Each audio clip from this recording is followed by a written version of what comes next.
aujourd'hui, je reçois Patrick Ponce qui vient nous apporter un ouvrage assez étonnant parce que c'est ton frère qui, en fait, avait recueilli des nouvelles et tu t'es chargé de continuer un petit peu sa vie.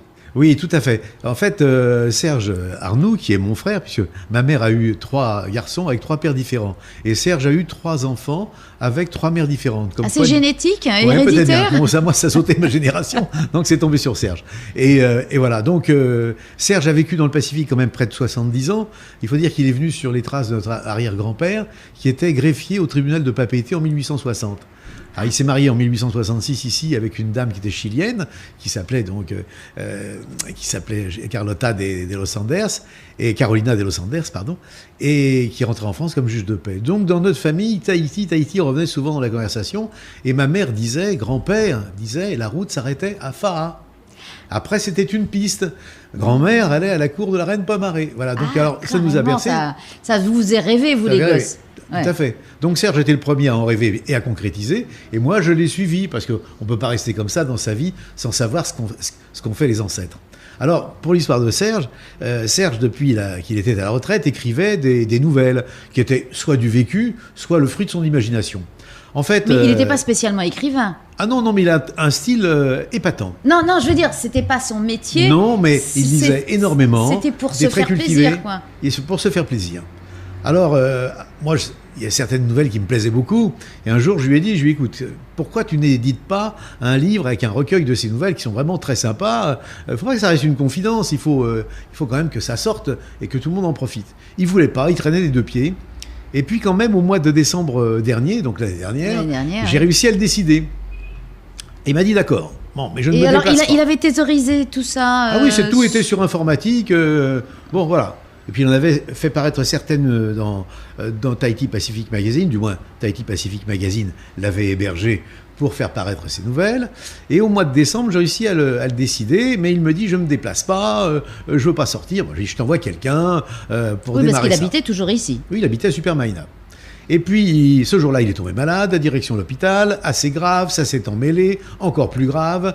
Il est resté longtemps à l'hôpital. Moi, je suis parti en France. On a pris des rendez-vous, logiquement, qui devaient aboutir, qui n'ont pas abouti. Et au mois d'avril, il est décédé. Et moi, je suis rentré au mois de mai. Donc, j'ai dit à ces deux garçons, à Iria et à Vaki, ce qui serait bien maintenant, comme on possède toutes ces nouvelles, en cherchant un peu, on va peut-être tout trouver. Bon, quoi qu'il y a toujours des malfaisants quand les gens disparaissent pour voler des clés USB ou des ordinateurs. Ah bon ça s'est passé ? C'est évident. Voilà. Quelle horreur. Donc, je me suis mis à la pêche de tout ça. J'ai retapé des nouvelles.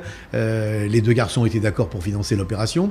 Moi, j'ai apporté tout mon travail et j'ai travaillé 3 mois là-dessus, en apportant également, bien sûr, des photos, des illustrations. Oui, parce que oui, voilà. Pour le rendre encore plus vivant, hein, parce que exactement. C'est assez éclectique en fait. Il y a un petit peu de tout, mais on plonge dans les... On peut dire qu'on voyage d'est en ouest dans le Pacifique. On part des Galapagos, Clipperton, les Marquises, les Tuamotu, Tahiti, Moorea, Wallis, la Nouvelle-Calédonie, les Nouvelles Hébrides, parce qu'il y a des Nouvelles Hébrides à l'époque qui est vraiment croquignonne, vraiment épatante, et puis la Papouasie-Nouvelle-Guinée, et après on plonge dans les coulisses de la guerre du Pacifique et des armes japonaises, parce que la compagne de mon frère était japonaise, donc elle avait pas mal fouiné, et lui aussi, sur des choses assez étonnantes, et les armes secrètes des Japonais, qui étaient très en avance, et qui avaient préparé même une attaque sur New York et Washington.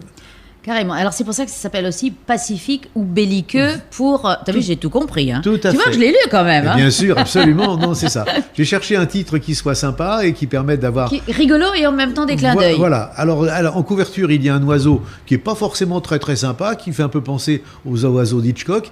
Et puis à l'intérieur, en 5e page, sur la page de gauche, il y a la photo de Serge avec un oiseau qui, lui, est sympathique puisqu'il est niché sur son épaule. Oui. Et ça n'a pas été trop dur aussi de faire revivre ton frère par les nouvelles ? C'est une façon en fait un peu de faire son deuil, comme on dit. Hein. Oui. Non, je suis ravi, je suis très content d'avoir fait ça parce que il continue à vivre aussi par ses nouvelles. Et puis on se rend compte, énormément de gens bien sûr le connaissaient parce que il avait fait des tas de choses ici. Hein.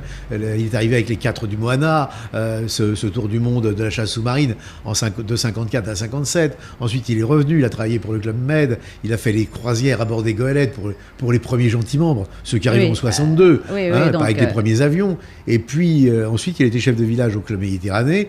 Ensuite, il s'est occupé de l'antenne de Rangiroa, à Tiputa, pour le Club Med aussi, pour les voyages à la journée, les détours. Et puis, il a monté le Chiaora Village avec Laris Kindinis et Robin Angeli. Donc, toute sa vie, en fait, a été vouée au tourisme, et surtout dans en Polynésie. Pacifique, Et dans le Pacifique. allait, il venait. Voilà. Plus ses voyages. Donc, je dis, il y a toujours des choses qui sont vécues et qui sont très intéressantes. Et le fruit de Très son documenté imagination. aussi, parce que ne serait-ce que sur l'autodafé de Faïté, Oui. tout est exact. Oui, oui, absolument. Non, Mais- il y a des choses. Vraiment, je dirais, c'est un livre très facile à lire parce qu'on passe d'un sujet à un autre, Oui, d'un endroit à un on autre. peut picorer aussi. Tout à fait, voilà. L'avantage des nouvelles, c'est que, enfin, moi j'aime bien, je suis lectrice, de Bien toute sûr, façon. bien sûr. C'est qu'on peut picorer, on peut venir d'un côté, on peut aller à la fin. Il n'y a pas de fil conducteur, ne serait-ce Bien que, sûr. bon, là, tu as partagé un petit peu avec la guerre dans le Pacifique. Mais Oui, j'ai fait la dernière partie consacrée au Pacifique. Il y a aussi Mais- cette histoire qui est ahurissante. Ce directeur du nickel à Nouméa qui part à Newcastle à bord du bateau du nickel pour aller chercher du charbon. Newcastle, c'est au nord de Sydney. Logiquement, c'est 5 jours de voyage. Bon, c'est en 1941 quand même. Il part et au moment du retour, il se fait choper par un corsaire allemand. Et il sera libéré 1 an plus tard à Paris. Donc c'est un sacré voyage. ça fait loin pour aller chercher du Pour charbon. aller chercher du charbon. C'est de là l'expression aller au charbon. Aller au charbon, ça vient peut-être de là. Donc Peut-être un boulet. oui, voilà, des boulets. Donc je suppose qu'on le trouve dans toutes les bonnes librairies. On le trouve dans toutes les bonnes librairies. Et alors je dirais, bon, Archipel, Odyssée, je pense qu'il va être aussi dans les grandes surfaces, bien sûr. Mais surtout, il y a une signature le 7 décembre chez Samedi Archipel. 7 décembre, le samedi matin. de 9h à midi. À 9h à midi. Excellent. Voilà. On y sera. Bah, bien sûr. Moi, je Voilà. serai là aussi avec grand plaisir. Et pour vous mettre un petit mot de la part de Serge. Voilà, volontiers. Merci Patrick. Merci Martine. Et merci de faire tout ce travail d'archives. Tu te régales toujours. C'est une hein. passion. C'est une passion alors. Bon, Donc, continue. Et quand j'ai continue. fini, je donne tout aux archives. Oui, et puis je suppose que tu as encore quelque chose en tête. Oui, c'est en route. Voilà, ça m'étonne pas, j'ai vu l'œil s'allumer. Merci Patrick. Merci Martine.